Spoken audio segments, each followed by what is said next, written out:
In 1519 AD, in the middle of a vast lake, sat a city that should not have existed. Not on water, not at this scale, not with this power. Tenochtitlan, the capital of the Aztec Empire, rose from Lake Texcoco like a dream built from stone, water, and human will. 200,000 people lived here. Streets moved by canoe. Pyramids touched the sky. Flowers grew on floating islands. This was not a village. This was not a settlement. This was the greatest city in the Western world. And today, through AI reconstruction, we are bringing it back. To enter Tenochtitlan in 1519 AD, you had to cross water. 3 great causeways stretched across Lake Texcoco like stone bridges reaching toward the island. Each one was wide enough for 10 men to walk side by side. Thousands of people moved across them every single day, merchants carrying goods, farmers bringing harvests, soldiers marching in formation. But the causeways were only half the story. Inside the city, the streets were canals. There were no roads of dry earth cutting through Tenochtitlan. Instead, narrow waterways ran between the buildings like veins through a living body. Flat-bottomed canoes called a canal glided silently through these channels. They carried maize, pottery, firewood, and fresh water from the mainland. The sound of the city was the sound of water, paddles cutting through still canals, traders calling from their canoes, the gentle knock of boats against stone docks. Our AI reconstruction rebuilds every causeway stone, every canal wall, every painted wooden dock.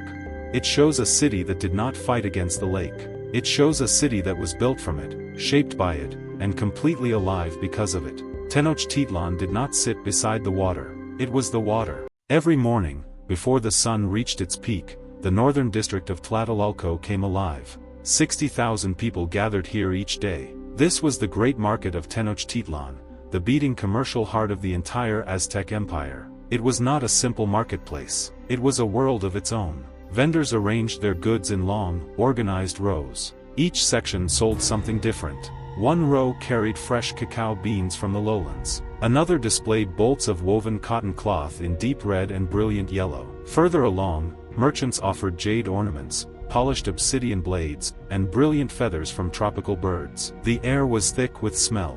Roasting maize, burning copal incense, fresh flowers brought in by canoe that very morning. Judges walked through the market enforcing fair trade. Disputes were settled on the spot. No one cheated without consequence. There was a section for goldsmiths, a section for healers selling medicinal herbs, even a section for food, hot meals prepared and served to buyers right there in the open air. Our AI reconstruction places you inside every row, every stall, every transaction. It rebuilds the colors, the crowds, and the constant movement of 60,000 lives intersecting in one extraordinary place. This was not just trade. This was the empire breathing. At the very center of Tenochtitlan stood a walled enclosure unlike anything else in the city. The sacred precinct. Inside these walls, 78 structures rose from the ground: temples, ball courts, skull racks, and ceremonial platforms. All of them faced inward toward one towering presence: the Templo Mayor. This great twin pyramid climbed nearly 60 meters into the sky.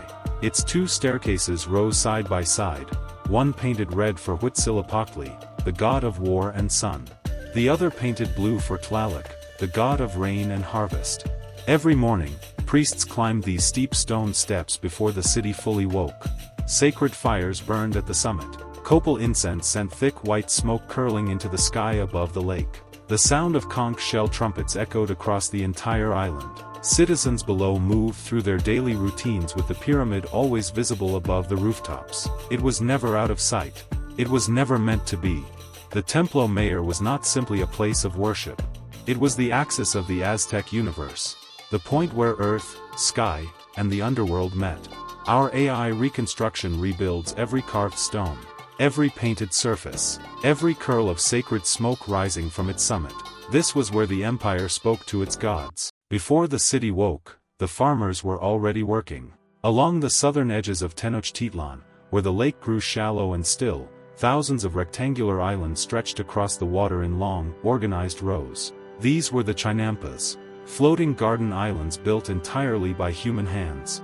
Workers had layered lake mud, rotting vegetation, and reed mats on top of each other for generations. Over time, these layers became solid ground. Rich, dark, endlessly fertile ground.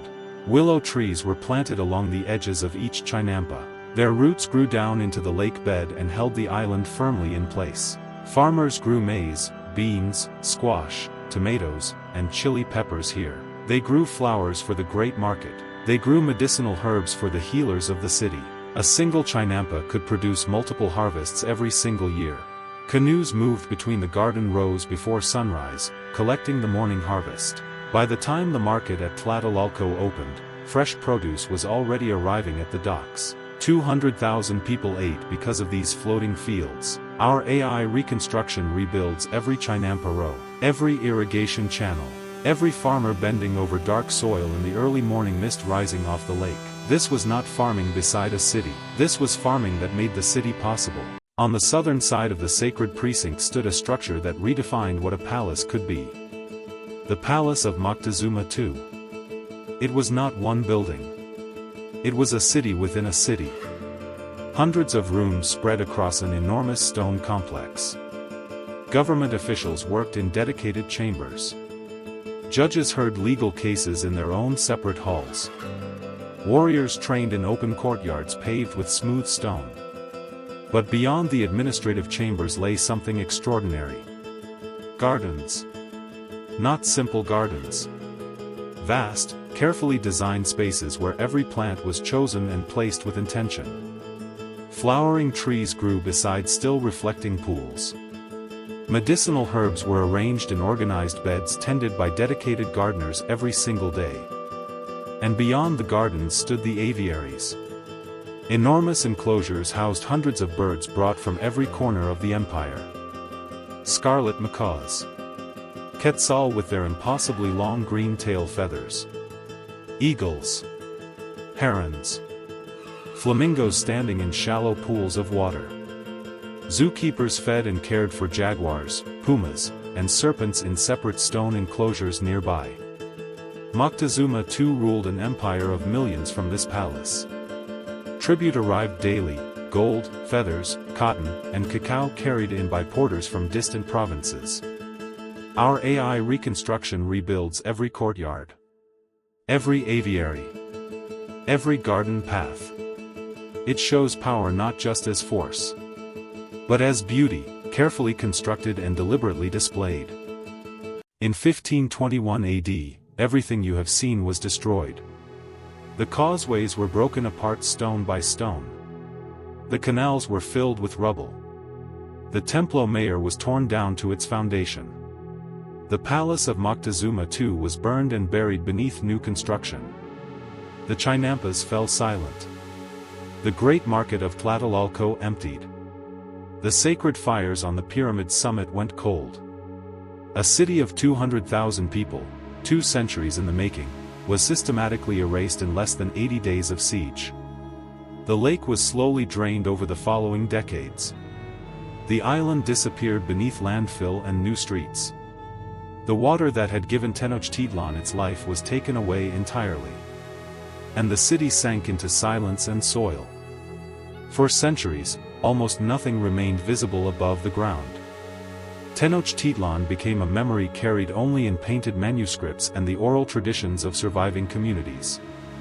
But the stones never fully disappeared. Beneath the streets, beneath the foundations, the ruins waited. Our AI reconstruction has brought those ruins back to the surface. Back to 1519 AD. Back to the moment of greatest glory, before the silence came. The causeways stretch across the lake once more. The market fills with 60,000 voices. The Templo Mayor rises against the sky. Tenochtitlan lives again. Not in stone, but in memory, fully rebuilt, and never to be forgotten.